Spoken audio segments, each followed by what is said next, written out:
Hey, I'm Brandon with Retro Archaeology, and you are watching my James Bond VHS challenge. This is Mission 2, Episode 2, Movie 2, From Russia with Love. I might have lost subscribers on that one, or I don't know. Was that good? Comment?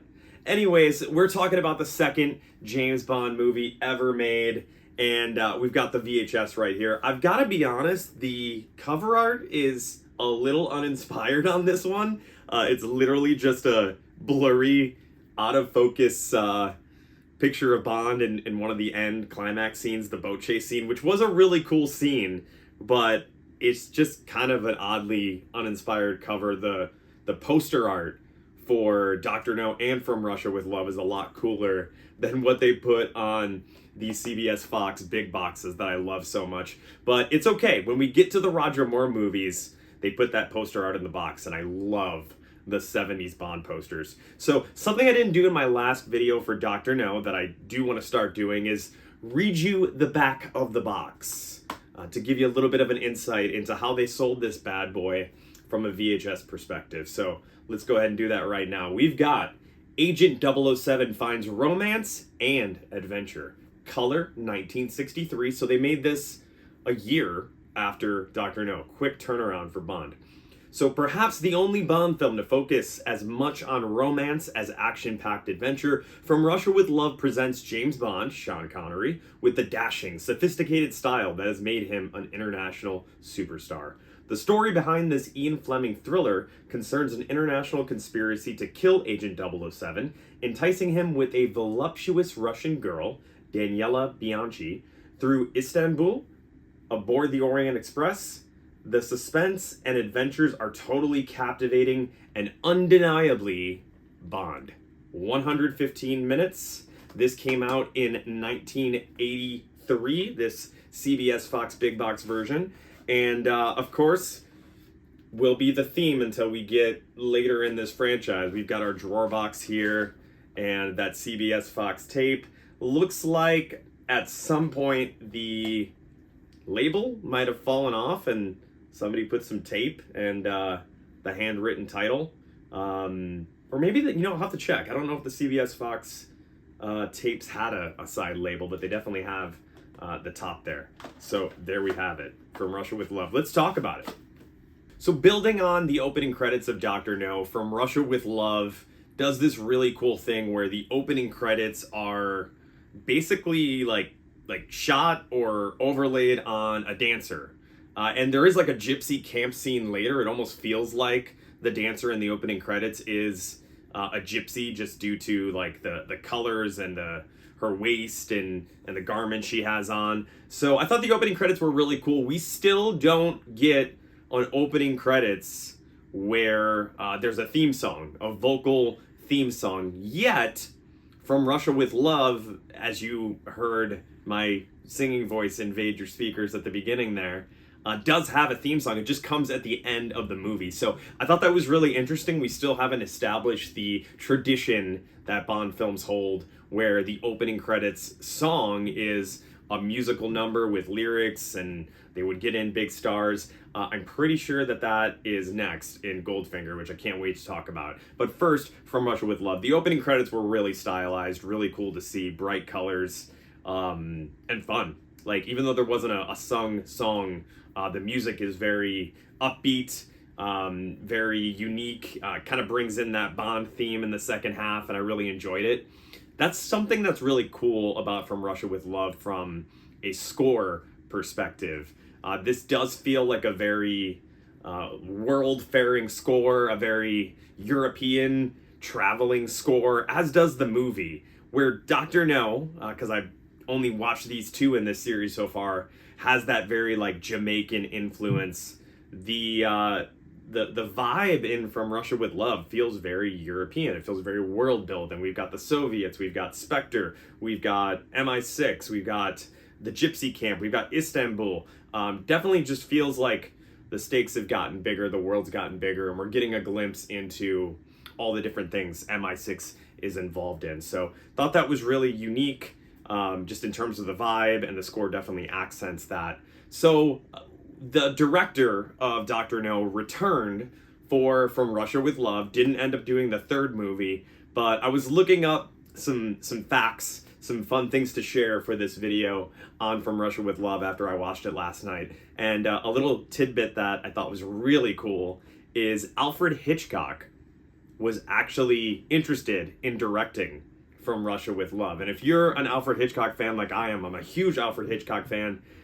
He later did a movie called North by Northwest, which is very James Bond film-like, starring Cary Grant, who, guess what, at one point was considered to play James Bond. So really interesting parallel. I won't lie, it would have been kind of cool to have Alfred Hitchcock direct a Bond movie, but you know what, he kind of did his own thing, and let's not fault Alfred Hitchcock's career. That man was on fire in the 60s. So we get Terrence Howard, I think it is. Sorry if that's wrong.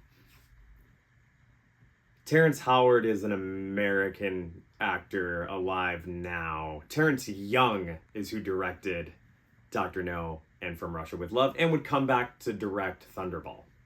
I'll be honest, it kind of felt like a different director to me, and I guess that's a credit to Terrence and his ability to just craft a different story. From Russia with Love definitely feels like a continuation of Dr. No, but it also feels very much like its own movie. And I think a big part of that is the growing influence we get of Spectre. So we have the fallout of Dr. No being killed acknowledged, and Spectre is somewhat on a revenge sabotage effort in this movie to really take down Bond and make MI6 look bad and really get this device that they're after. After watching From Russia with Love, there's really three characters that stood out to me the most that I want to talk about in a little bit more detail. So we'll start with Tatiana Romanova, which is really the Bond girl in this movie. But what's different from Russia with Love and other movies is she doesn't have that goofy sexual innuendo name, even that they had in Dr. No with Honey Rider and Sylvia Trench. She just has a normal name. And she is a lot more of an interesting Bond girl female character than I think we get in a lot of Bond movies. She is conflicted in her duties. She confesses that she hasn't really been with a lot of men and falls in love with James Bond very quickly. In a brown case. Brown like your eyes. Keep it technical. It puts her entire mission in conflict. She's kind of looked at as this wedge between Spectre, SMERSH, which is like the Soviet intelligence agency, and Bond's work with MI6. And her character kind of goes on this journey where you don't know what side she's on, all the way to the very end when she, kind of needs to shoot Colonel Klebb, who we're going to talk about in a moment, but like hesitates for a moment.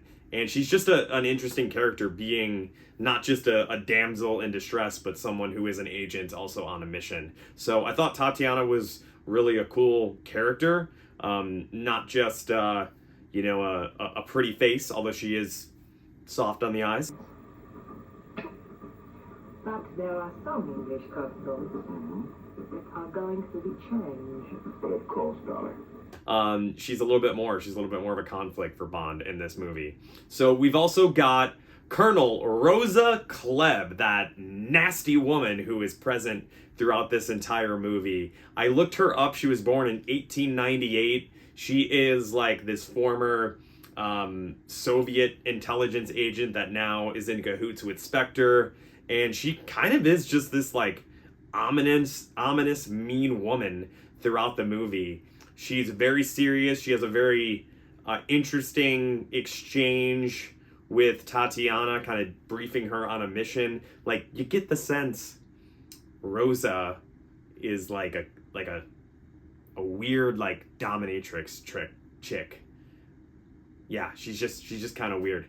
But I alluded to Robert Shaw. Yes, that Robert Shaw, Quint from Jaws, great iconic actor. He is in this movie. I'll be honest, I've seen bits and pieces of From Russia with Love, like a lot of these movies, but it didn't really like click for me that Robert Shaw is in a Bond movie. He plays this like big kind of hulking, muscular, daunting, blonde agent that works for Spectre. And yeah, he's supposed to be the best of the best. So I thought it was fantastic seeing him in another movie that's a very different role than the one I really associated him with, which is Quint in Jaws. And I didn't recognize him right away. My wife was like, "Is that Robert Shaw?" when we were watching the movie, and I'm like, "I think it is." And like the next scene, he like smirked in a very Quint way, I might add. And I was like, that is Robert Shaw. So interesting little fact about Robert Shaw in this movie as the character Red Grant. He was actually 4 inches shorter than Sean Connery. So in several scenes, Robert Shaw had to stand on a wooden crate to be like eye to eye with Sean Connery and kind of create that illusion that he's this big like brute force. And I did not, I wouldn't have expected that. Like if you would have just asked me before I found out about that fact, like who's taller, I would have thought Robert Shaw. So movie magic happened. Sean Connery is actually taller than Robert Shaw by 4 inches. Wild. So we can't talk about From Russia with Love without talking about Desmond Llewellyn, who plays Q for the first time in this movie. With 20 rounds of ammunition here and here. Now, if you take the top off, you'll find the ammunition inside. On the side here, flat throwing knife. Press that button there, now she comes. Inside the case, you'll find an AR-7 folding sniper's rifle, .25 caliber, with an infrared telescopic sight. Then, if you pull out these straps, inside are 50 gold sovereigns, 25 in either side. Now, watch very carefully. An ordinary tin of talcum powder. Inside, a tear gas cartridge. That goes in the case against the side here like that. It's magnetized so it won't fall. Shut the case. Now, normally to open a case like that, you move the catches to the side. If you do, the cartridge will explode in your face. Now, to stop the cartridge exploding, turn the catches horizontally, like that. Then, open normally. The first time Bond gets multiple gadgets, gets a rundown from Desmond Llewellyn, who would be the iconic Q for 17 films. So as I talk about this whole series, I'm going to see a lot more of him as Q. He plays Q all the way through The World Is Not Enough, but it starts here in From Russia with Love. I like that we get introduced to Q Branch, where Bond really gets a couple gadgets. He gets the exploding briefcase, which is used in a great scene. He gets the knife that comes out of the briefcase. He gets the deconstructed to reconstructed sniper rifle. And yeah, I mean, this really starts that precedent of that secret agent man getting those fun toys, those gadgets to keep him alive and really get him through things. So we don't quite have the Bond car yet, which is really interesting, right? Like, we had a driving scene in Dr. No, there's a boat scene in this movie, but we do get Q Branch a lot more prominent in this movie for the first time with Desmond Llewellyn. So that's a really important thing that this movie is noted for. And let's just get to my favorite scene. I can't take it anymore. Let's get to my favorite scene if we're talking about gadgets, which is the showdown between Sean Connery and Robert Shaw, James Bond and Red Grant. Builds up to it the entire movie. Like, we get just these character moments of Red, from him being at this Spectre training camp where it's mentioned that they practice on real people. There's a flamethrower. Colonel Klebb goes to visit the facility, and she pulls out these brass knuckles and punches Red in the stomach. He doesn't flinch. He's kind of portrayed without clothes on as this big hulking figure. Like, there's going to be a showdown. As you get all the shots of Red kind of stalking, observing, following Bond throughout the movie, I kind of thought their showdown was going to be quick, maybe a show of brute force, maybe some gunplay, but it plays out very differently than I expected going in. It's a drawn out scene from Red kind of getting on the train. The train itself is a very close quarters, confined space. There's not a lot of witnesses to the different spaces and the train cars. And we get this kind of tense dinner scene where Red goes with Tatiana to dinner, Bond stays behind, Red gets impatient, you know, Bond's going through his briefcase, and it really just kind of sets up like the scene to come, because you know Bond has his spidey sense tingling, his Bond sense tingling, that something's not right with this guy. Red thinks, you know, he's smarter than Bond, and it all leads to this showdown in a really tight cab car where there's no music, there's a lot of tension. It almost feels like Hitchcock directed this showdown scene between Red and Bond, because there's a lot of just tension involved. I'll pay for it. What with? 50 gold sovereigns. Where are they? Up there in my case.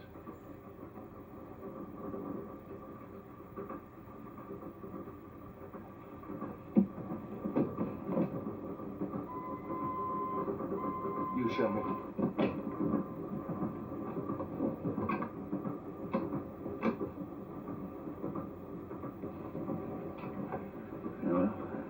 What about that cigarette?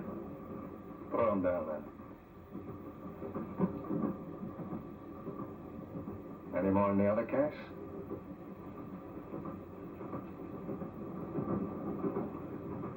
I should imagine so. It's a standard kit. I'll have a look. Put your hands back in your pockets.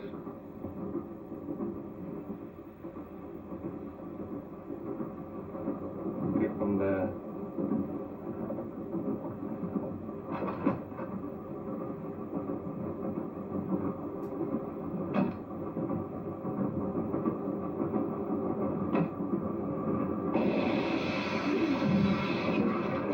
One of the things that I think is really cool is just the positioning. So Red is filmed like with the high ground at a low angle. Bond is filmed smaller with the camera pointing down at him. And Red's kind of got him pinned down. You know, he's got his gun on him. Bond doesn't have a weapon. He's alone. He's in this small train car. We hear the sound of the tracks. Just a really good tension building scene between two really strong actors. And we get such a great use of the briefcase gadget. There's that setup where, you know, Bond kind of plays his card like, okay, if I tell him about these gold coins and I open it up and show it to him, and then maybe he'll ask about the other briefcase where I can get him to open it because he's going to think I'm playing a game and I've got a trick in there. So it's just cool how the briefcase explodes. The light gets shot out, so it's dark in the room. There's an extended brawl scene after a really tense exchange of words between the two. And Bond gets the better of Red despite almost getting choked with wire. He has to use the knife. He gets a little jab. You won't be needing this, old man. Old man, calls him old man, which he had been calling, you know, Bond that throughout their whole train interaction. So just a really good scene being confined to those two. It's not this big action set piece, although the brawl is great. It's a little bit more of a subdued scene that builds over time from the moment Red gets there all the way to the moment where Bond manages to take him out. And that scene just kind of demonstrates, like, Bond may be pinned down, but he's never out. Like, he's always got a trick up his sleeve.